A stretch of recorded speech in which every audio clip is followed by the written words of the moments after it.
Tercera parte. Una ley que pone fuera de la ley a muchas de nuestras preocupaciones. Yo pasé mis años de niño en una granja de Missouri. Un día, mientras ayudaba a mi madre a recoger cerezas, comencé a llorar. Mi madre me preguntó: Dell, ¿qué es, hijo mío, lo que puede hacerte llorar? Y yo balbuceé: tengo miedo de que me entierren vivo. Tenía muchas preocupaciones en aquellos días. Cuando llegaba una tormenta eléctrica, tenía miedo de que un rayo me matara. Cuando llegaban los tiempos duros, tenía miedo de que no tuviéramos lo suficiente para comer. Tenía miedo de ir al infierno cuando muriera. Tenía un miedo espantoso de que un chico mayor, Sam White, me cortara mis grandes orejas, según me amenazaba. Tenía miedo de que las chicas se rieran de mí si las saludaba, llevándome la mano al sombrero. Tenía miedo de que ninguna chica quisiera inmediatamente después de casarme. Me imaginaba que nos casaríamos en una iglesia campesina y que después subiríamos a un birlocho con el ñeco en lo alto y volveríamos a la granja. Pero, ¿qué conversación mantendría durante ese viaje? ¿Cómo me las arreglaría? Meditaba acerca de este gravísimo problema hora tras hora mientras caminaba tras el arado. Con el correr de los años vi gradualmente que el 99% de las cosas que me preocupaban no sucedieron jamás. Por ejemplo, como he dicho, me aterraba entonces el rayo, pero ahora sé que las probabilidades de que el rayo me mate en un año cualquiera no pasan. De acuerdo con el Consejo de Seguridad Nacional, de una entre 350,000, mi miedo de ser enterrado vivo era todavía más absurdo. No creo que incluso en los días anteriores a la norma del embalsamiento se haya enterrado viva a una persona de cada 10 millones. Sin embargo, yo lloraba a causa de este miedo. Una persona de cada 8 muere de cáncer. Si había algo por lo que debiera preocuparme, este algo era el cáncer. En lugar de ello, me preocupaba por el rayo y por ser enterrado vivo.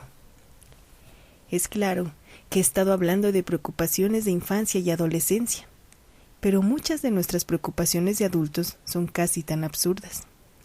Probablemente usted y yo eliminaríamos los 9/10 de nuestras preocupaciones ahora mismo si abandonáramos nuestro rumiar el tiempo suficiente para descubrir si, de acuerdo con la ley de los promedios, existe una verdadera justificación para nuestras preocupaciones. La más famosa compañía de seguros del mundo, el Lloyd de Londres, ha ganado innumerables millones con la tendencia de todo a preocuparnos por cosas que raramente suceden. El Lloyd de Londres apuesta a las personas a que los desastres por los que se preocupan no ocurrirán nunca. Sin embargo, no llaman apuesta a esto, lo llaman seguro, pero se trata realmente de una apuesta basada en la ley de los promedios. Esta gran firma de seguros ha prosperado durante 200 años, y si no cambia la naturaleza humana, prosperará durante 50 siglos más, asegurando zapatos, barcos y lacre contra desastres que, de acuerdo con la ley de los promedios, no se producen con tanta frecuencia como el público se imagina. Si examinamos la ley de los promedios, quedaremos frecuentemente atónitos ante nuestros descubrimientos. Por ejemplo, si supiera que dentro de 5 años tendré que participar en una batalla tan sangrienta como la batalla de Gettysburg, quedaría aterrado. Contrataría todos los seguros de vida que pudiera conseguir. Dictaría mi testamento y pondría en regla todos mis asuntos terrenales. Diría: probablemente no sobreviviré a la batalla. Vale más, pues, que disfrute de los pocos años que me quedan. Sin embargo, los hechos nos dicen que, de acuerdo con la ley de los promedios, es tan peligroso, un fatal tratar de vivir de los 50 a los 55 años en tiempos de paz como combatir en la batalla de Gettysburg. Lo que estoy queriendo decir es esto: en tiempos de paz mueren tantas personas por cada 1000 entre las edades de 50 y 55 años. Como muertos por cada 1000 hubo entre los 163,000 soldados que lucharon en Gettysburg. Escribí varios capítulos de este libro en el pabellón Nuntingham de James Simpson, a orillas del lago Bow, en las montañas rocosas canadienses. De temporada allí, un verano, conocí al matrimonio Herbert H. Salinger, de San Francisco. La señora Salinger, una mujer equilibrada y serena, me dio la impresión de que nunca se había preocupado. Una noche, al amor de la lumbre, le pregunté si había sido alguna vez víctima de la preocupación, y me contestó: ¿víctima de la preocupación? Mi vida quedó casi deshecha a causa de ella. Antes de que aprendiera a no preocuparme, viví 11 años en un infierno que yo misma me había fabricado. Estaba siempre irritada y malhumorada. Vivía en una tensión terrible. Tomaba todas las semanas el autobús en mi pueblo de San Mateo para ir de tiendas a San Francisco. Pero aún cuando andaba en tiendas solía preocuparme por naderías. Tal vez había dejado conectada la plancha eléctrica, tal vez la casa se había incendiado, tal vez la muchacha se había escapado dejando a los niños en completo abandono, tal vez los niños habían salido con sus bicicletas y sido víctimas de un automóvil. En medio de mis compras me preocupaba hasta sentir un sudor frío. Interrumpía mis cosas, tomaba el autobús y volvía a ver si todo estaba en orden. No es extraño que mi primer matrimonio terminara en un desastre. Mi segundo marido es un abogado, un hombre tranquilo y analítico que nunca se preocupa por nada. Cuando me ponía tensa y nerviosa solía decirme: descansa, reflexionemos. ¿Por qué te preocupas? Examinemos la ley de los promedios y veamos si es o no probable que tal cosa ocurra. Por ejemplo, recuerdo la vez que íbamos en automóvil de Albuquerque, Nuevo México, a las cuevas de Carlsbad. Era un camino muy malo y fuimos sorprendidos por un temporal de lluvias. El coche patinaba, no había modo de dominarlo. Parecía inevitable que fuéramos a parar a una de las zanjas, paralelas al camino. Pero mi marido me repetía: estoy conduciendo muy despacio, no puede ocurrirnos nada serio. Aunque el coche se vaya a la zanja, de acuerdo con la ley de los promedios, no nos haremos daño. Su calma y su confianza me tranquilizaron. Un verano estábamos pasando unos días de campo en el valle de Touquín, en las montañas rocosas canadienses. Tras haber acampado una noche a más de 2000 metros sobre el nivel del mar, una tempestad amenazó con destrozar nuestras carpas. Las carpas estaban atadas con cuerdas a una plataforma de madera. La masa exterior se agitaba, redoblaba y chirriaba al viento. Estaba segura de que en cualquier momento rompería sus amarras y se iría por los aires.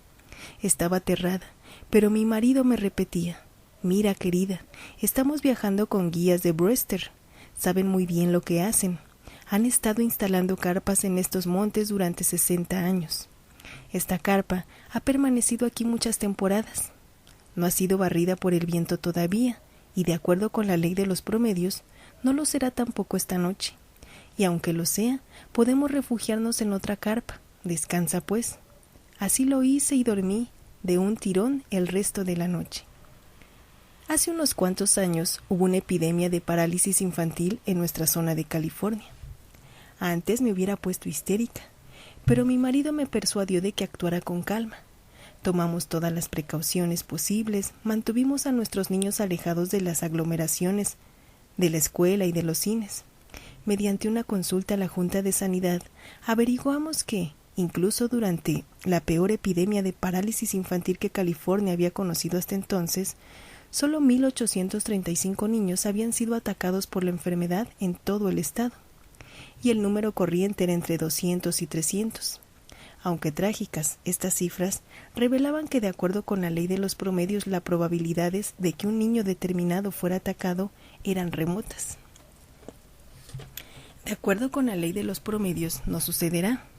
Esta frase ha destruido el 90% de mis preocupaciones y ha hecho mis 20 últimos años más bellos y felices que mis más rosadas esperanzas. Se ha dicho que casi todas nuestras preocupaciones provienen de nuestra imaginación y no de la realidad. Cuando paso revista a las últimas décadas, también puedo ver yo de dónde vinieron la mayoría de mis preocupaciones. Jim Grant me dijo que había tenido la misma experiencia. Era dueño de la James A. Grant Distributing Company y de Nueva York. Pedía a la vez de 10 a 15 vagones de naranjas y toronjas de Florida. Me dijo que solía torturarse con pensamientos como estos. ¿Qué pasará si hay un descarrilamiento? ¿Qué pasará si mi fruta queda esparcida por todo el campo? ¿Qué pasará si un puente se viene abajo en el momento en que pasan por él mis vagones? Desde luego, la fruta estaba asegurada, pero temía que, si no la entregaba a tiempo, perdería su mercado. Se preocupó tanto que temió tener úlceras de estómago y fue a ver a un médico. El médico le dijo que no tenía otra cosa que unos nervios en punta. Y Jim Grant declaró. Entonces se hizo la luz y comenzó a hacerme preguntas. Vamos a ver, Jim Grant, ¿cuántos vagones has entregado al cabo de 2 años? La respuesta era unos 25,000. Después me pregunté, ¿cuántos de esos vagones se han perdido? La respuesta era unos 5. Y me dije enseguida, solo 5, 25,000. ¿Sabes lo que eso significa? La razón de 1 a 5,000, en otros términos, de acuerdo con la ley de los promedios, basada en la experiencia, las probabilidades de que tus vagones se pierdan son para cada uno de 1 entre 5,000. Entonces, ¿qué motivos tienes para preocuparte?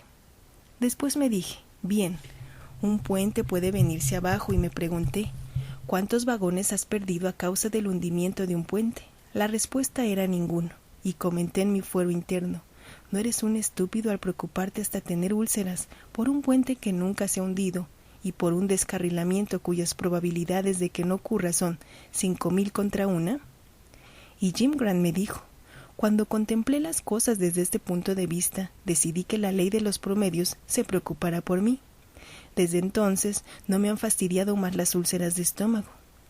Cuando Al Smith era el gobernador en Nueva York, le oí contestar a los ataques de sus enemigos políticos diciendo una y otra vez, examinemos las constancias, examinemos las constancias.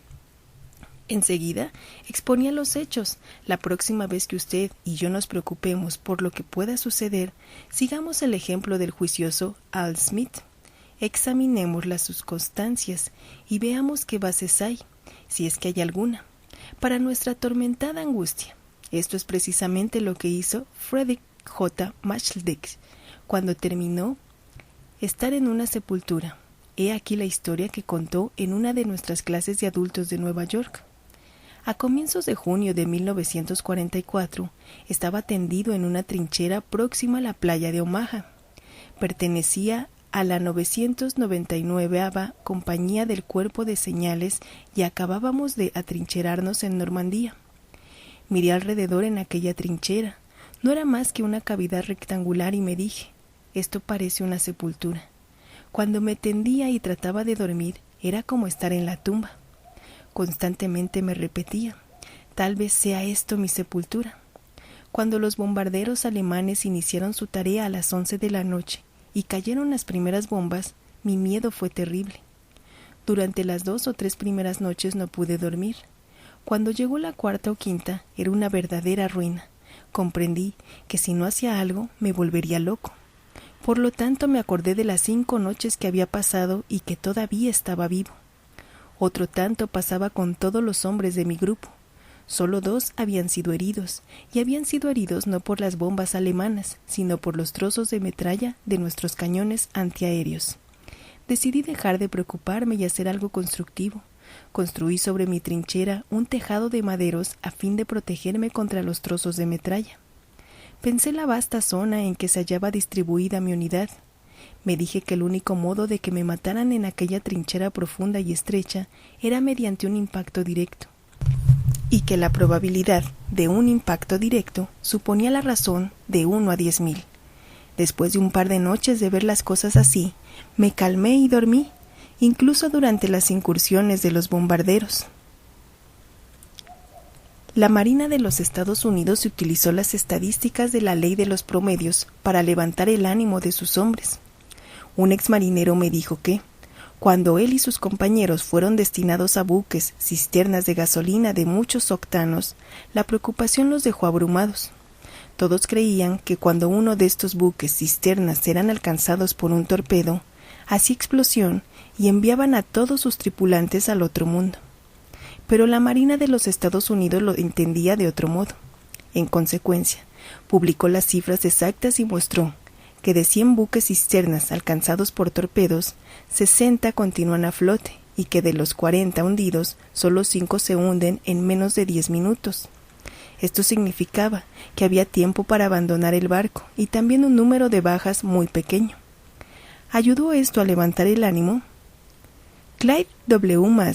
de St. Paul, Minnesota, declaró después de contarme esta historia: este conocimiento de la ley de los promedios hizo desaparecer mi cosquilleo de vientre. Toda la tripulación se sintió mejor.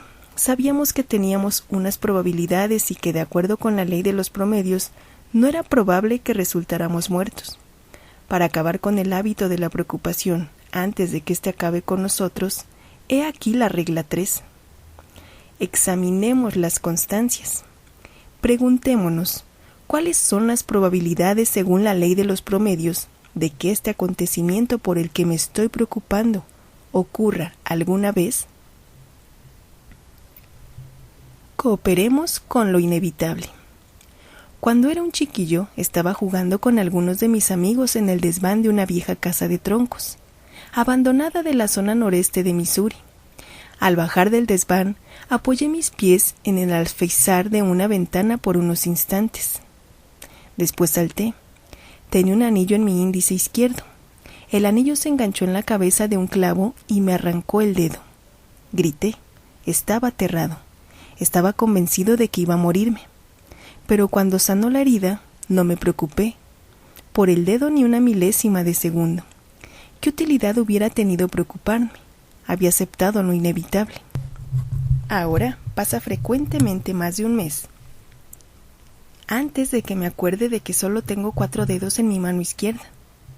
Hace unos cuantos años conocí un hombre que estaba a cargo de un montacargas en uno de los edificios de oficinas de la zona baja de Nueva York. Observé que había perdido la mano izquierda desde la muñeca. Le pregunté si la pérdida de la mano le molestaba, y me contestó: «Oh, no, ni me acuerdo de eso. Soy soltero y la única vez que me acuerdo del asunto es cuando intento enhebrar una aguja». Es asombroso lo rápidamente que aceptamos casi cualquier situación. Si estamos obligados a ello, nos ajustamos a ella y olvidamos enseguida todo el asunto. Pienso muchas veces en la inscripción que hay en las ruinas de una catedral del siglo XV en Ámsterdam, Holanda. Esta inscripción dice en flamenco: «Es así, no puede ser de otro modo». Al marchar usted y yo a través de las décadas del tiempo, nos encontramos con muchas situaciones desagradables que son así. No pueden ser de otro modo.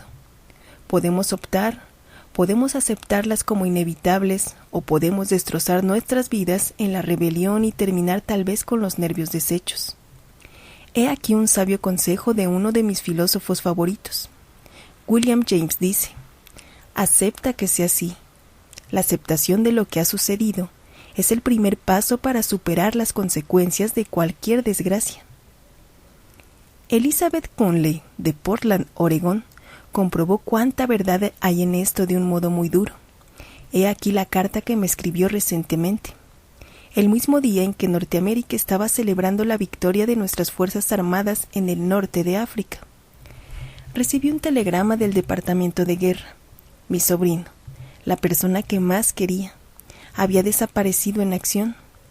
Poco tiempo después llegó otro telegrama anunciando que había muerto. Quedé abrumada por la pena. Hasta entonces había tenido la impresión de que la vida me había tratado muy bien. Tenía una ocupación que me agradaba. Había contribuido a una educación de mi sobrino. Representaba para mí todo lo que hay de bueno y noble en la juventud. Sentía que cuanto había sembrado me remuneraba con esplendidez. Después vino ese telegrama. Mi mundo se derrumbó por completo. Me dije que mi vida ya no tenía finalidad. Descuidé mi trabajo. Me aparté de mis amigos, dejé que las cosas fueran como quisieran. Me sentí amargada y resentida, porque fue mi pobre sobrino el elegido. ¿Por qué este buen muchacho con toda la vida por delante tenía que morir en la guerra? No podía aceptarlo. Mi pena era tan grande que decidí abandonar mi trabajo, marcharme y esconderme con mis lágrimas y mi amargura. Estaba despejando mi mesa, dispuesta a marcharme, cuando tropecé con una carta que había dejado olvidada, una carta de ese mismo sobrino que había muerto, una carta que me había sido escrita a raíz de la muerte de mi madre, hacía unos cuantos años. Esta carta decía: «Desde luego, todos le echaremos mucho de menos, y especialmente usted, tía, pero sé que sabrá imponerse a la pena. Su propia filosofía personal le ayudará a ello. Nunca olvide las bellas verdades que me ha enseñado, donde quiera que esté, por muy lejos que sea. Siempre recordaré que usted me enseñó a sonreír y a tomar cuanto venga como un hombre». Leí y releí esta carta. Me parecía que mi sobrino estaba a mi lado hablándome. Parecía decirme: «¿Por qué no haces lo que me enseñaste a hacer? Aguanta, suceda lo que suceda. Oculta tus penas, sonríe y sigue adelante». Entonces volví a mi trabajo. Dejé de mostrarme amargada y rebelde. Constantemente me repetía: «Está hecho, no puedo cambiarlo. Pero puedo soportarlo y lo soportaré, como él desearía que hiciera». Me dediqué al trabajo con todo el alma. Escribí cartas a los soldados, a los hijos de otros. Asistí a una clase nocturna de adultos, a la busca de nuevos intereses y nuevos amigos. Apenas puedo creer el cambio que en mí se produjo. Cesé de lamentarme de un pasado que ya no volvería. Ahora vivo alegremente cada día como mi sobrino hubiera deseado que viviera. He hecho las paces con la vida, he aceptado el destino y vivo ahora una vida más plena y completa que en cualquier otro tiempo anterior. Elizabeth Conley aprendió lo que todos nosotros aprenderemos tarde o temprano, es decir, que debemos aceptar lo inevitable y cooperar con ello. Es así, no puede ser de otro modo. No es una lección que se aprenda fácilmente. Hasta los reyes tienen que recordarlo en sus tronos. El extinto Jorge V tenía estas palabras en un marco que colgaba de una pared de su biblioteca del Buckingham Palace: «No me enseñéis a llorar para pedir la luna, o a llorar por la leche que se derramó». Evidentemente, no solo las circunstancias nos hacen felices o infelices. Lo que determina nuestro modo de sentir es nuestra reacción ante las circunstancias. Jesús dijo que el reino de los cielos estaba dentro de nosotros, y también se halla dentro de nosotros el reino de los infiernos. Todos nosotros podemos soportar el desastre y la tragedia e imponernos, si estamos obligados a ello. Cabe que nos consideremos incapaces de hacerlo, pero son sorprendentes nuestros recursos interiores. Solo se precisa que queramos utilizarlos. Somos más fuertes de lo que pensamos. El extinto Booth Tarkington pudo comprobarlo. Siempre decía: «Puedo soportar todas las cosas que la vida pueda reservarme menos una, la ceguera. Nunca podría soportarla». Y un día, cuando ya había dejado atrás los 60, Tarkington miró a la alfombra del piso. Los colores estaban confusos, no podía ver el dibujo. Fue un especialista. Se enteró de la trágica verdad: estaba perdiendo la vista. Un ojo estaba ya casi perdido, el otro le seguiría. Lo que más temía se había producido. ¿Y cómo reaccionó Tarkington ante el peor de todos los desastres? ¿Se dijo acaso: «Ya está, he aquí el fin de mi vida»? No.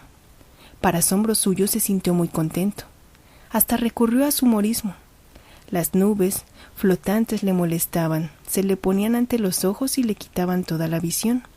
Sin embargo, cuando pasaba la mayor de estas nubes decía: «Vaya, he aquí de nuevo el abuelo. ¿A dónde irá con esa mañana tan linda? ¿Cómo podía el destino vencer a un ánimo así?». La respuesta es que era imposible. Cuando llegó la ceguera total, Tarkington dijo: «Comprendo que puedo soportar mi ceguera como pude soportar un hombre cualquier otra cosa. Aunque perdiera mis 5 sentidos, sé que tendré una vida interior, porque es el alma lo que ve y lo que vive, lo sepamos o no lo sepamos». Con esperanza de recobrar la vista, Tarkington se sometió a más de 12 operaciones en un año, con anestesia local. Se rebeló contra esto, sabía que tenía que ser así, por lo que el único modo de disminuir el sufrimiento era tomar las cosas de un buen grado. Se negó a que lo instalaran en una habitación privada del hospital, y fue a una sala donde podía estar con otras personas afectadas por dolencias. Trató de animar a todos, y cuando tuvo que someterse a las diversas operaciones, con plena conciencia de lo que se estaba haciendo a sus ojos, trató de recordar su buena fortuna. Decía: Es maravilloso que la ciencia tenga ahora la habilidad de operar en una cosa tan delicada como el ojo humano. Un hombre medio sufriría un derrumbe nervioso si tuviera que soportar más de 12 operaciones y la ceguera. Sin embargo, Tarkington dijo, no cambiaría esta experiencia por otra más feliz. Era una experiencia que le había enseñado la aceptación. Le había enseñado que la vida no podía reservarle nada que no pudiera soportar. Le había enseñado que, como John Milton lo había descubierto, no es una desdicha ser ciego, sino no ser capaz de soportar la ceguera. Margaret Fuller, la famosa feminista de Nueva Inglaterra, presentó en una ocasión su credo. Acepto el universo. Cuando el gruñón de Thomas Carlyle se enteró de esto en Inglaterra, dijo con sorna, vaya, más le vale. Sí, vaya, más vale que usted y yo aceptemos lo inevitable. Si nos rebelamos y damos cabezazos contra la pared, no cambiaremos lo inevitable, pero cambiaremos nosotros, lo sé por propia experiencia. En una ocasión me negué a aceptar una situación inevitable que me sobrevino. Hice el tonto y me rebelé.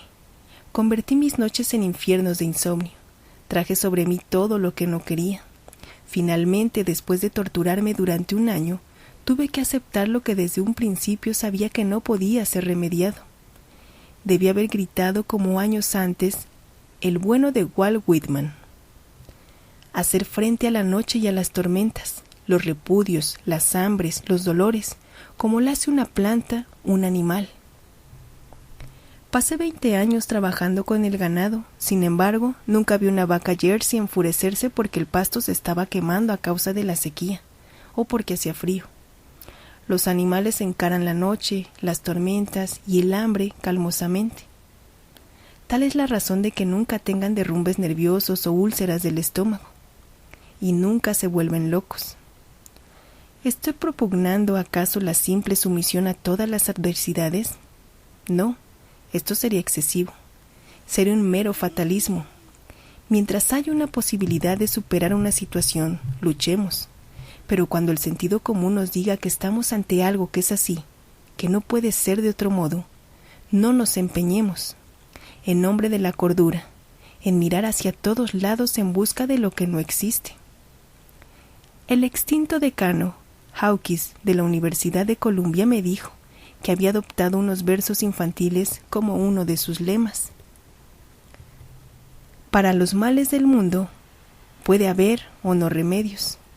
Si los hay, ponte a buscarlos, y si no, no seas necio. Mientras escribí este libro, visité a una serie de grandes ejecutivos de Norteamérica. Quedé impresionado por el modo en que estos personajes cooperaban con lo inevitable y vivían libres de preocupaciones. Si no hicieran esto, se derrumbarían bajo la tensión. He aquí unos cuantos ejemplos de lo que quiero decir. J.C. Penney, fundador de la cadena de amplitud nacional de almacenes Penny, me dijo, no me preocuparía ni por perder hasta el último $1, porque no veo qué se gana preocupándose. Hago las cosas lo mejor que puedo y dejo los resultados en el regazo de los dioses. Henry Ford me dijo algo muy parecido. Cuando no puedo arreglar las cosas, dejo que se arreglen solas.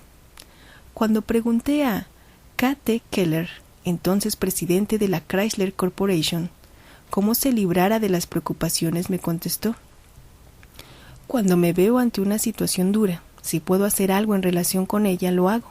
Si no puedo, me limito a olvidar la cosa. Nunca me preocupo por el futuro porque sé que ningún ser humano puede saber lo que el futuro guarda. Hay demasiadas fuerzas que afectan a ese futuro. Nadie puede decirme qué impulsa esas fuerzas ni nadie las comprende. ¿Para qué entonces preocuparse? K.T. Keller quedaría perplejo si usted le dijera que es un filósofo. No es más que un buen hombre de negocios y, sin embargo, sostiene la misma filosofía que Epicteto enseñó en Roma hace 19 siglos. Epicteto enseñó a los romanos: no hay más que un camino que conduce a la felicidad, y consiste en dejar de preocuparse por las cosas que se encuentran más allá de nuestra voluntad. Sarah Bernhardt, de la Divina Sara, Era un ilustre ejemplo de mujer que sabía cooperar con lo inevitable. Durante medio siglo fue la reina del teatro en 4 continentes, la artista más admirada del mundo. Después, cuando a los 71 años estaba hundida, había perdido todo su dinero. Su médico, el profesor Pozzi de París, le dijo que sería preciso amputarle la pierna. Al cruzar el Atlántico, se había caído en la cubierta del barco y se había causado en la pierna una grave herida. Se desarrolló una fiebitis. La pierna se encogió. El dolor se hizo tan intenso que el médico entendió que la pierna debía ser amputada. Estaba aterrado de tener que decir a la tempestuosa y divina Sara lo que había que hacer. Suponía que la noticia provocaría una explosión de histerismo, pero se equivocaba. Sara lo miró unos segundos y dijo después tranquilamente: «Si ha de ser así que sea». Era el destino. Cuando se la llevaba en una camilla a la sala de operaciones, su hijo iba a su lado llorando. Ella lo saludó con un alegre ademán y le dijo animosamente: «No te vayas, volveré muy bien». En el camino recitó una escena de uno de sus dramas. Alguien le preguntó si hacía eso para darse ánimos, y ella contestó: «No, para animar a los médicos y enfermeras, será duro para ellos». Recobraba de la operación, Sarah Bernhardt continuó recorriendo el mundo y encantando a los auditorios durante 7 años más. En un artículo de Selecciones del Reader Digest dijo: «Ellis McCormick, cuando dejamos de luchar con lo inevitable, dejamos en libertad una energía que nos permite creamos una vida más rica. Ningún ser vivo frente a la pasión y el vigor suficientes para luchar contra lo inevitable, pero al mismo tiempo tiene lo bastante de estas cosas para crearse una vida nueva. Hay que elegir entre una cosa u otra, entre aceptar las inevitables tormentas de la vida o resistirlas y salir descalabrado». Vi suceder esto en una granja de Missouri de mi propiedad. Planté una 20 de olmos chinos en la granja. En un principio crecieron con rapidez asombrosa. Después, una sellisca cubrió todas las ramas con espesa capa de hielo. En lugar de inclinarse graciosamente bajo su carga, estos olmos chinos resistieron orgullosamente y se quebraron por el peso. Tuvieron que ser destruidos. No había aprendido la sabiduría de los bosques del norte. He viajado cientos de kilómetros a través de los bosques de hoja perenne del Canadá, y sin embargo no he visto un solo pino o abeto quebrado por la sellisca o el hielo. Estos bosques saben inclinarse y cómo cooperar con lo inevitable. Los maestros de Jiu-Jitsu enseñan a sus alumnos a doblarse como un sauce y a no resistir como un roble. ¿Por qué creen ustedes que los neumáticos de sus automóviles resisten tanto castigo en las carreteras? En un principio, los fabricantes de neumáticos trataron de hacer gomas que resistieran los golpes del camino. Después hicieron gomas que absorbían estos golpes. Eran gomas que podían soportarlo. Usted y yo duraremos más y caminaremos mejor si aprendemos a absorber los golpes y sacudidas a lo largo del pedregoso camino de la vida.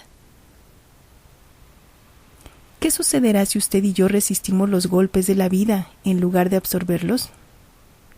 ¿Qué sucederá si no nos negamos a doblarnos como un sauce e insistimos en resistir como un roble? La respuesta es fácil. Nos organizaremos una serie de conflictos internos. Estaremos preocupados, tensos y nerviosos. Si vamos más lejos y rechazamos el duro mundo de la realidad para retirarnos a un mundo de sueños de nuestra propia fabricación, llegaremos a la demencia. Durante la guerra, millones de soldados atemorizados tuvieron que aceptar lo inevitable o romperse bajo la tensión. Para ilustrar esto, tomemos el caso de William H. Casilus, de Glendale, Nueva York. Aquí está la charla que ganó un premio en una de mis clases neoyorquinas de adultos. Poco después de que me incorporara a la Guardia de Costas, fui destinado a uno de los puestos más peligrosos de este lado del Atlántico.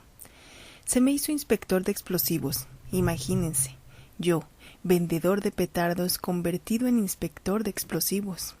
La sola idea de verse entre toneladas de TNT es bastante para dar escalofríos a un vendedor de petardos. Tuve solamente 2 días de instrucción y lo que aprendí aumentó mi miedo. Nunca olvidaré mi primera misión.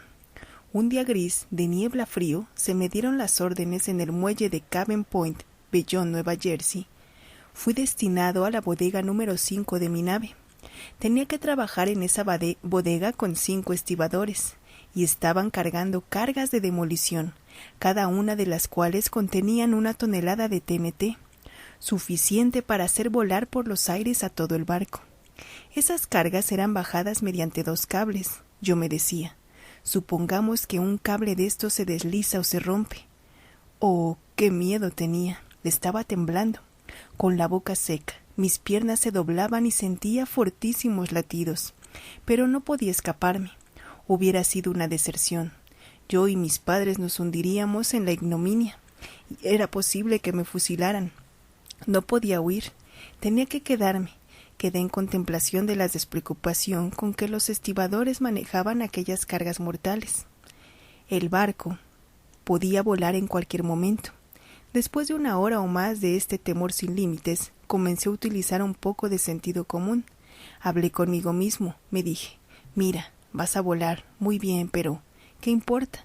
No vas a notar la diferencia, va a ser un modo de morir muy dulce, mucho mejor que la muerte por cáncer, no seas estúpido. ¿Es que piensas vivir eternamente? Tienes que elegir entre cumplir esta misión o morir fusilado. Vale más que hagas las cosas de buen humor. Me hablé así durante varias horas. Comencé a sentirme bien. Vencí mis preocupaciones y mis miedos, obligándome a aceptar una situación inevitable. Nunca olvidaré esta lección. Cada vez que me sentía tentado de preocuparme por algo que me era imposible cambiar, me encogía de hombros y me decía, olvídalo. Es un procedimiento que funciona muy bien, incluso para un vendedor de petardos del Pinafore.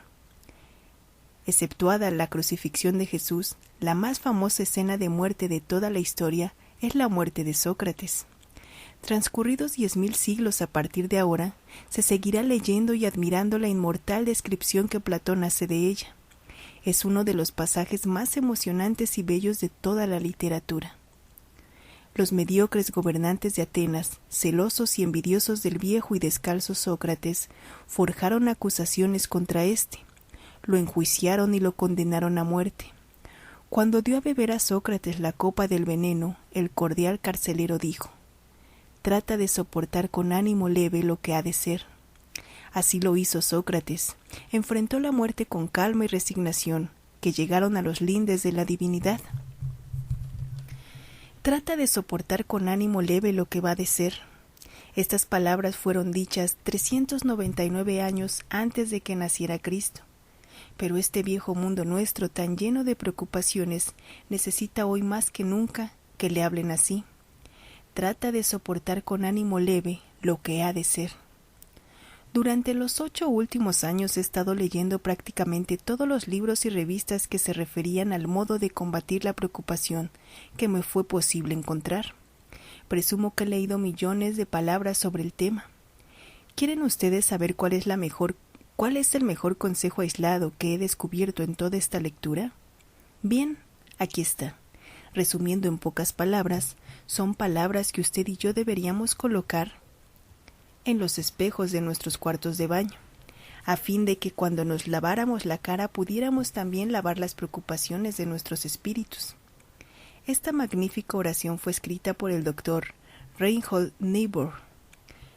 Concédeme, Dios mío, serenidad para aceptar lo que cambiar no puedo, valor para cambiar lo que cambiar se pueda, y sabiduría para discernir la diferencia.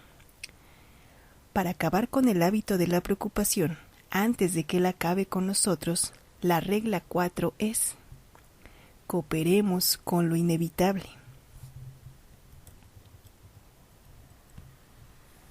Demos una orden de tope de pérdida para nuestras preocupaciones. ¿Les gustaría saber cómo se hace dinero en Wall Street? Bien, lo mismo sucedería a millones de personas, y si yo conociera la respuesta, este libro se vendería a $10,000 el ejemplar. Sin embargo, hay una buena idea que utilizan algunos afortunados bolsistas. Esta historia me fue contada por Charles Roberts, un asesor de inversiones. Yo vine a Nueva York desde Texas con $20,000 que mis amigos me habían dado para inversiones en la bolsa. Yo creía conocer los trucos de la bolsa, pero perdí hasta el último centavo. Cierto que gané mucho en algunas operaciones, pero terminé por perderlo todo. No me importaba gran cosa haber perdido mi propio dinero, pero estaba muy fastidiado por haber perdido el de mis amigos. Aunque eran personas que podían soportar el quebranto, tenía miedo de presentarme ante ellos después del fracaso de nuestra aventura, pero, con asombroso por mi parte, no solamente fueron buenos amigos, sino que demostraron ser optimistas incurables. Yo sabía que había estado negociando a ganar o perder, y dependiendo en gran parte de la suerte y de las opiniones de los demás, había estado jugando a la bolsa, de oído. Comencé a meditar sobre mis errores y decidí que antes de volver a la bolsa trataría de averiguar el secreto de todo el asunto. Me puse en movimiento y entré en un contacto con uno de los más afortunados especuladores que hayan vivido jamás, Burton S. Castles. Creía que podría aprender mucho de él porque disfrutaba desde hacía mucho de la reputación de ser afortunado año tras año y comprendía que una carrera así no era, por cierto, el resultado de la casualidad o la suerte. Me hizo unas cuantas preguntas acerca de cómo había negociado antes y me explicó después lo que yo considero el más importante de los principios de las operaciones de bolsa. Me dijo: doy una orden de tope de pérdida en todos los compromisos que adquiero. Si compro, por ejemplo, un valor a $50 la acción, doy inmediatamente para él una orden de tope de pérdida a 45. Esto significa que, si el valor baja 5 puntos en relación con lo que ha costado, será vendido automáticamente, con lo que estos 5 puntos señalarán el límite de la pérdida. El viejo maestro continuó: si en primer lugar sus compromisos están inteligentemente adquiridos, sus beneficios llegarán a un promedio de 10, 25 y hasta 50 puntos.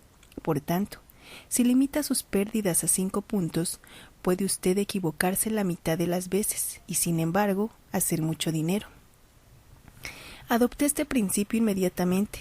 Lo he utilizado siempre desde entonces. Nos ha ahorrado muchos miles de dólares a 1,000 clientes y a mí. Al cabo de cierto tiempo comprendí que este principio del tope de pérdida podía ser utilizado también fuera de la bolsa. Comencé a colocar órdenes de tope de pérdida para preocupaciones distintas de las financieras. Comencé a colocar una orden de tope de pérdida para cualquier fastidio o resentimiento que se me ocasionara. Y los resultados parecen obra de magia. Por ejemplo, yo tenía un amigo con el que almorzaba frecuentemente y que era muy impuntual. Antiguamente solía impacientarme durante la mitad del tiempo dedicado al almuerzo antes de que mi amigo se mostrara. Por último, conté cómo había adoptado el principio de tope de pérdida para mis preocupaciones y agregué: Juan, mi tope de pérdida respecto a tu persona es exactamente 10 minutos. Si llegas con un retraso de más de 10 minutos, nuestro compromiso de almorzar juntos habrá caducado. Y yo me habré ido. Santo Dios, cómo lamento no haber tenido desde hace años la costumbre de dar una orden de tope de pérdida para mi impaciencia, para mi genio, para mi deseo de justificarme, para mis penas, para todas mis tensiones mentales y emocionales. ¿Por qué no tuve sentido común para tomar en las manos cada una de las situaciones que amenazaban destruir mi paz interior? Y para decirme: vamos, Dale Carnegie, esta situación merece esta medida de atención y nada más. ¿Por qué no? Sin embargo, debo anotar en el haber de mi cuenta un poco de sentido común que tuve en una ocasión. Y era una ocasión muy seria, una crisis de la vida, una crisis en la que veía desvanecerse en el aire mis sueños y mis planes para el futuro. Y el trabajo de años. Cumplidos ya los 30, decidí dedicarme a escribir novelas. Iba a ser un segundo Frank Norris, Jack London o Thomas Hardy.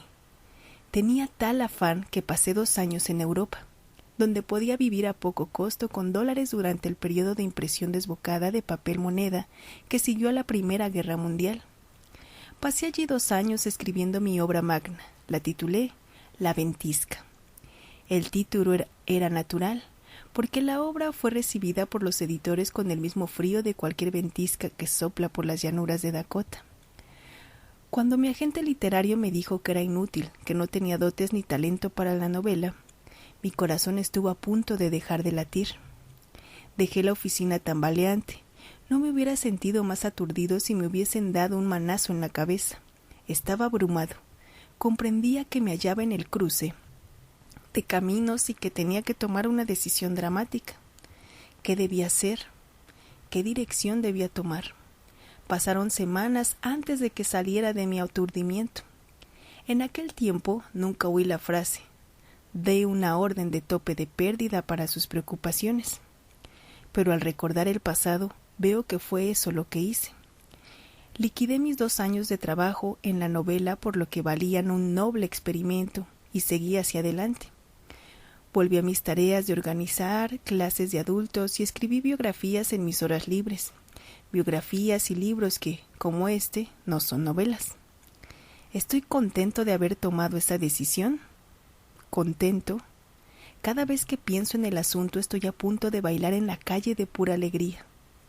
Puedo decir con completa honradez que desde entonces no he dedicado ni una hora a lamentarme de no ser un segundo Thomas Hardy. Una noche, hace un siglo, cuando un búho alulaba en el bosque que bordea la playa de Walden Pond, Henry Thoreau metió su pluma de ganso en el tintero de fabricación casera y escribió: el costo de una cosa es la cantidad de lo que llamamos vida, que hace falta cambiar por esa cosa de modo inmediato o a la larga. Para decirlo de otro modo, somos unos necios si pagamos demasiado por una cosa en relación con lo que sacamos de nuestra propia existencia. Si eso es lo que hicieron precisamente Gilbert y Sullivan, sabían cómo crear palabras alegres y música alegre, pero apenas sabían nada de crear alegría en sus propias vidas.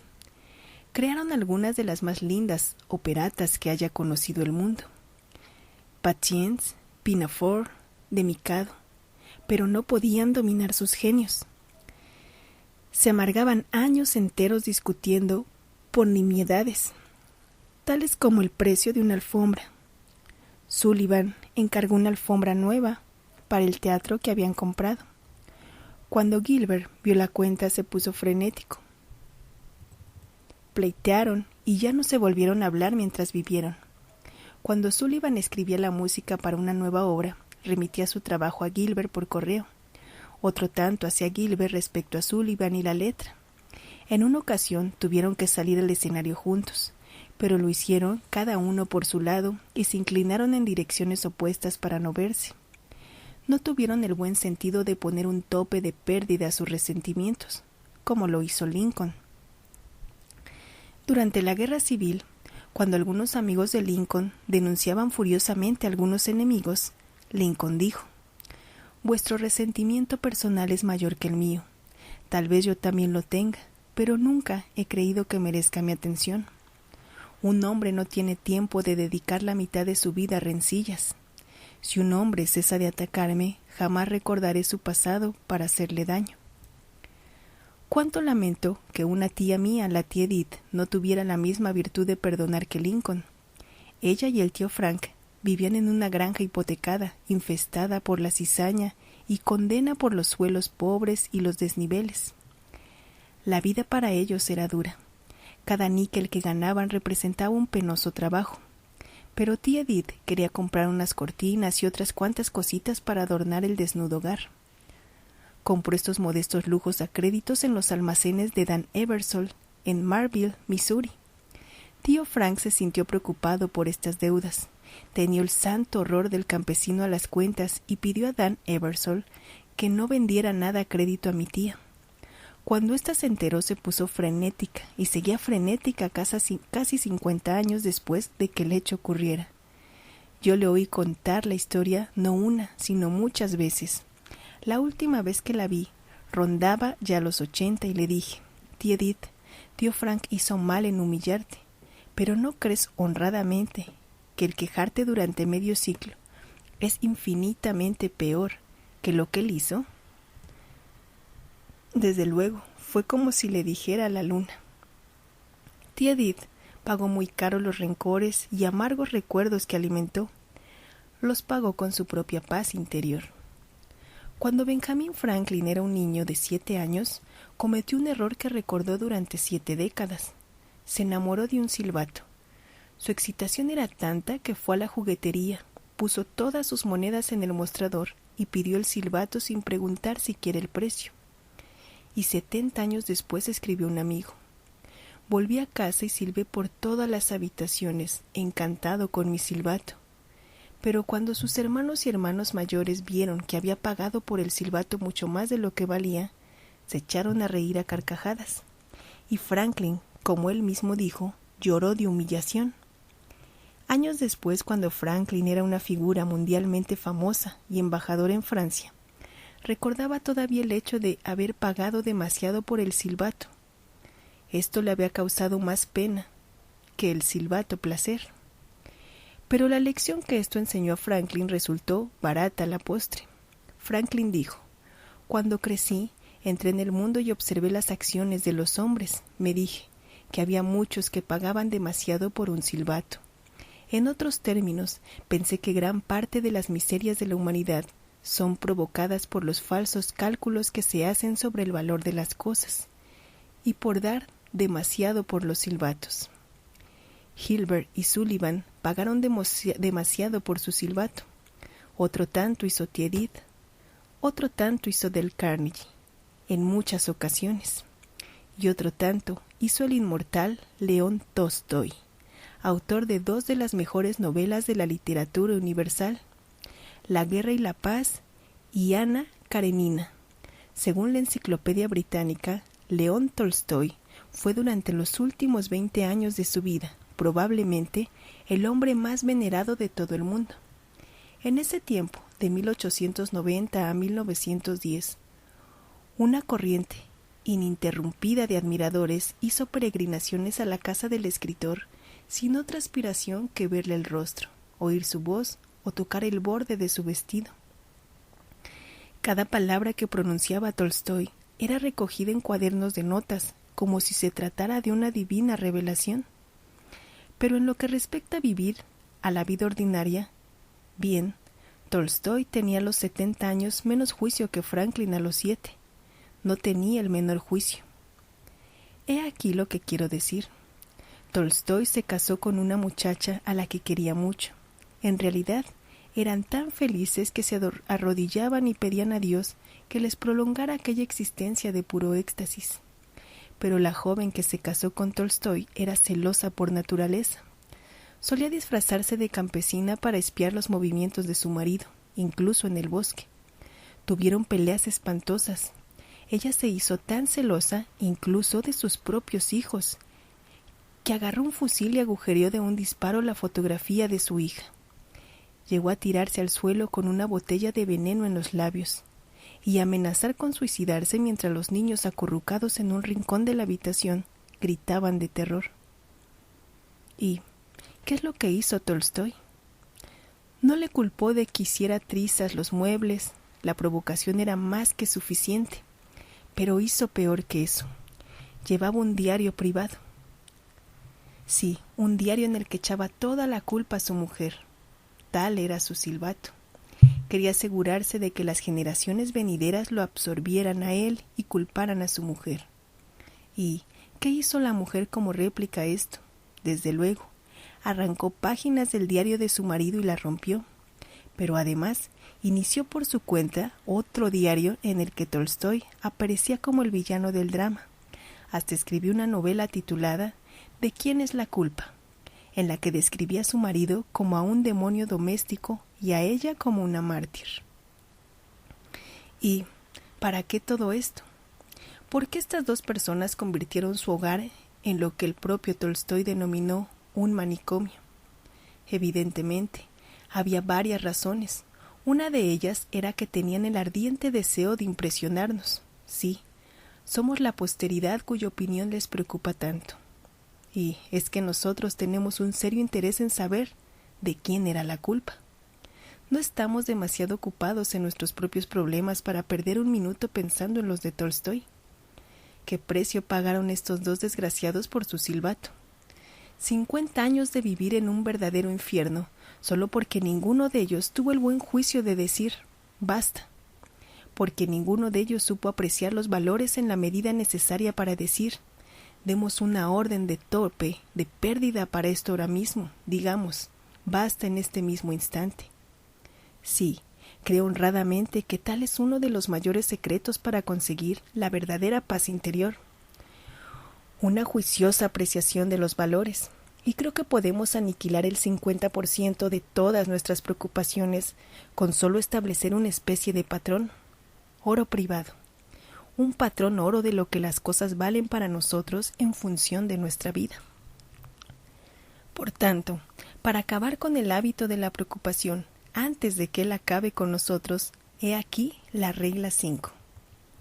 Siempre que tengamos la tentación de dar buen dinero, por malo en función de vida humana, hagamos salto y hagámonos estas 3 preguntas. 1.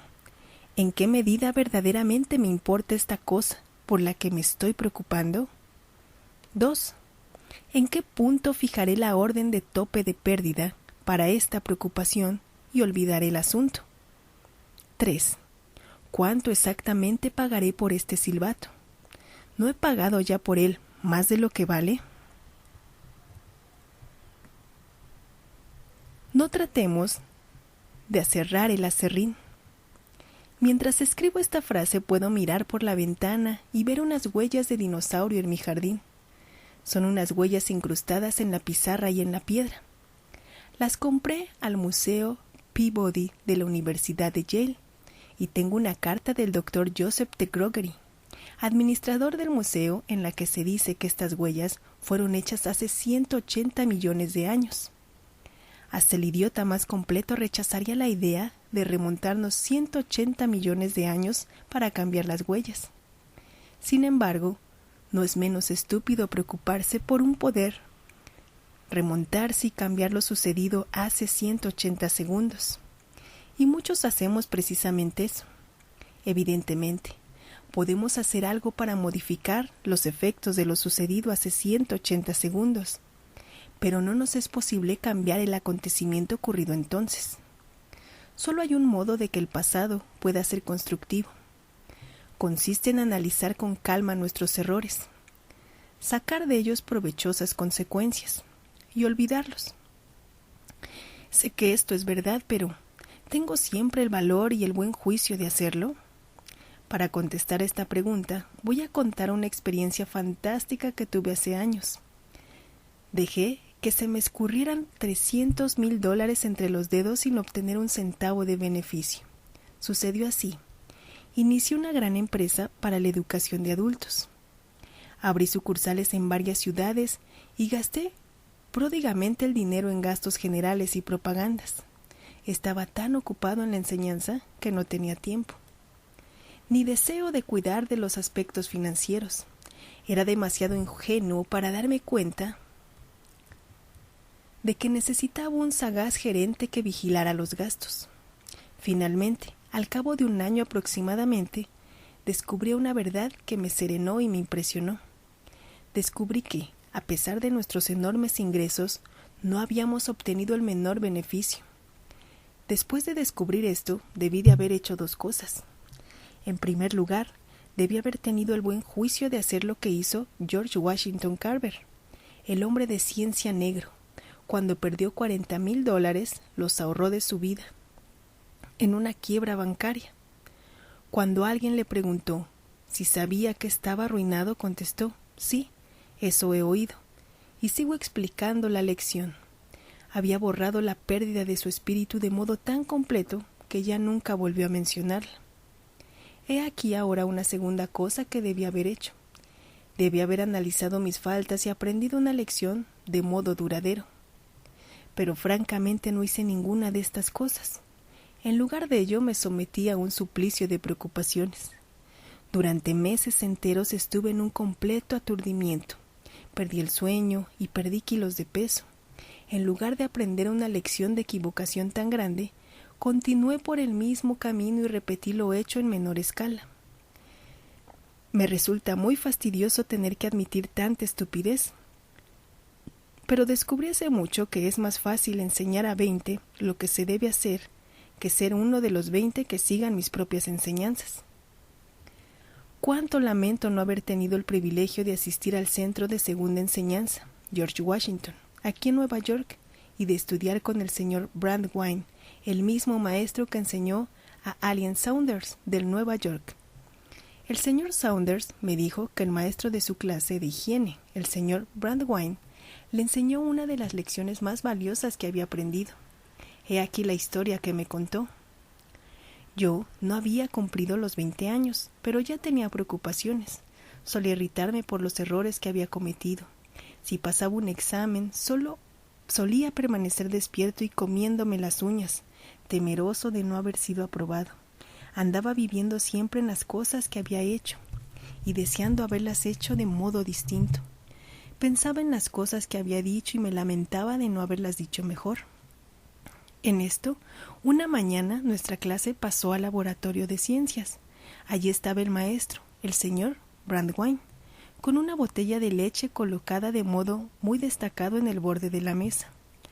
Todos nos sentamos y miramos a la botella, preguntándonos qué tenía que ver el objeto con el curso de higiene a cargo del señor Brandwein. De pronto, éste se levantó y con un amplio movimiento de su brazo envió la botella a la artesa. La botella se estrelló y nuestro maestro gritó: «No lloremos nunca sobre la leche derramada». Enseguida nos pidió que nos acercáramos a la artesa y contempláramos aquellos restos, y nos dijo: «Miren ustedes bien, porque quiero que recuerden esta lección toda la vida. Esa leche ha desaparecido, como ven, se ha ido por el desagüe. Todo lo que se hiciera en el mundo no sería suficiente para reconquistar una sola de sus gotas. Con un poco de atención y cuidado la leche hubiera podido ser salvada, pero ahora es demasiado tarde. Lo único que podemos hacer es borrarla, olvidarla y pasar a la cosa siguiente». Y Allen Saunders me dijo: «Esta demostración se halla trabada en mí mucho después de haber olvidado mi geometría y mi latín. En realidad, me enseñó acerca de la vida práctica más que mis 4 años de segunda enseñanza. Me enseñó a no derramar leche siempre que pudiera evitarlo, pero olvidarla por completo si se derramaba y desaparecía por el desagüe». Algunos lectores se reirán de que se haga tanto ruido a cuenta de un manoseado refrán como «No lloremos nunca sobre la leche derramada». Sé que es algo muy trillado y corriente, un lugar común. Sé que lo habrán oído ustedes 1000 veces, pero sé también que estos manoseados proverbios contienen la quintesencia de la destilada sabiduría de las edades. Han surgido de la dura experiencia de la raza humana y han sido transmitidos por innumerables generaciones. Aunque usted leyera todo lo escrito acerca de la preocupación por los sabios de todos los tiempos, no encontraría nada más profundo que los manoseados proverbios como «No cruces tus puentes antes de llegar a ellos» y «No llores nunca sobre la leche derramada». Si aplicáramos estos 2 proverbios en lugar de burlarnos de ellos, este libro no haría ninguna falta. En realidad, si aplicáramos la mayoría de los viejos proverbios, nuestras vidas serían casi perfectas. Sin embargo, el conocimiento no es poder hasta que es aplicado, y el propósito de este libro no es decir nada nuevo. El propósito de este libro es recordar a usted lo que ya sabe, darle un golpe en la espinilla y proporcionarle el impulso necesario para que aplique sus conocimientos.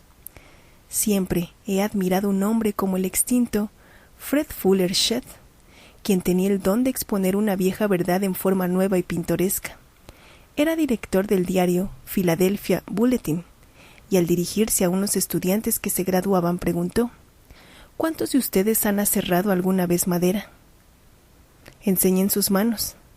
La mayoría lo había hecho. Después indagó: «¿Cuántos de ustedes han aserrado aserrín?». Nadie levantó sus manos. El señor Shedd exclamó: «Desde luego, ustedes no pueden aserrar aserrín. Ha sido aserrado ya». Y otro tanto ocurre con el pasado. Cuando uno comienza a preocuparse por cosas que han pasado y acabado, no hace otra cosa que empeñarse en aserrar aserrín. Cuando Connie Mack, la gran figura del béisbol, cumplió los 81 años, le pregunté si se había preocupado por los partidos que había perdido. Connie Mack me dijo, oh sí, solía preocuparme, pero acabé con esa estúpida costumbre hace muchos años. Vi que no conducía a ninguna parte. No es posible moler grano alguno con agua que ha pasado ya por el molino. No se puede moler grano alguno ni aserrar troncos con un agua así. No se pueden aserrar arrugas en el rostro y úlceras en el estómago. Yo cené con Jack Dempsey el último día de Acción de Gracias. Con el pavo y la salsa de arándano delante, Dempsey me habló del combate en que perdió el campeonato de los pesos pesados ante Tunney. Naturalmente, fue un duro golpe para él. Me dijo esto. En medio del combate comprendí que había envejecido. Al final de la 10ª vuelta estaba todavía de pie, pero eso era todo. Mi rostro estaba hinchado y cortado y mis ojos casi cerrados. Vi que el árbitro levantó el brazo de Tunney y en señal de victoria. Ya no era campeón del mundo. Emprendí el regreso al vestuario bajo la lluvia a través de la multitud. Alguien trató de tomarme la mano, otros tenían lágrimas en los ojos. Un año después combatí de nuevo con Tunney, pero era inútil, estaba acabado para siempre. Era difícil no preocuparse, pero me dije, no voy a vivir en el pasado ni llorar sobre la leche derramada. Voy a aguantar este golpe en la barbilla y a no dejarme tumbar. Y esto es lo que hizo precisamente Jack Dempsey. ¿Cómo? Diciéndose una y otra vez, ¿no voy a preocuparme por el pasado? No, porque esto le hubiera inducido a pensar en sus pasadas preocupaciones. Lo hizo aceptando y dando por buena su derrota, y concentrándose en planes para el futuro. Lo hizo regenteando el restaurante Jack Dempsey del Broadway y la Gran Hotel del norte de la calle 57. Lo hizo organizando combates de boxeo y dando exhibiciones. Lo hizo ocupándose de tal modo en algo constructivo que no tuvo ya tiempo ni ganas para preocuparse por el pasado. Mi vida ha sido más feliz en estos últimos 10 años que en mis tiempos de campeón, dijo. Dempsey me dijo que no había leído muchos libros, pero sin saberlo, seguí el consejo de Shakespeare. Los hombres sensatos no se sientan para lamentar sus pérdidas, sino que procuran animosamente reparar sus daños. Cuando leo historia y geografía y observo a las personas sometidas a duras circunstancias, suelo asombrarme y entusiasmarme constantemente ante la capacidad de algunos para eliminar sus preocupaciones y tragedias y continuar siendo felices. En una ocasión hice una visita a Sing Sing y lo que más me asombró fue que los presos parecían ser tan felices como la persona media del exterior. Comenté esto con Lewis Elawes, el alcalde de Sing Sing, y me dijo que cuando los criminales llegan a Sing Sing se muestran por lo general resentidos y amargados, pero al cabo de unos cuantos meses la mayoría de los más inteligentes borran de sus espíritus sus desdichas, se adaptan, aceptan la presión con calma y tratan de sacar el mayor provecho de su situación. El alcaide, Lewis, me habló de un preso de Sing Sing, un jardinero, que cantaba mientras cultivaba verduras y flores tras los muros de la prisión. Este preso de Sing Sing, que cantaba mientras cultivaba las flores, tenía mejor juicio que la mayoría de nosotros. Sabía que el dedo al escribir se mueve y nada, ni ingenio ni piedad hará que vuelva. Para borrar a huellas así dejada, no hay llanto en que lo escrito se disuelva. Si es así, ¿para qué derrochar lágrimas? Desde luego, todos hemos incurrido en equivocaciones y absurdos. ¿Y qué? ¿Quién está libre de ello? Hasta Napoleón perdió una tercera parte de las batallas importantes que libró. Tal vez nuestro promedio no sea peor que el de Napoleón, quién sabe.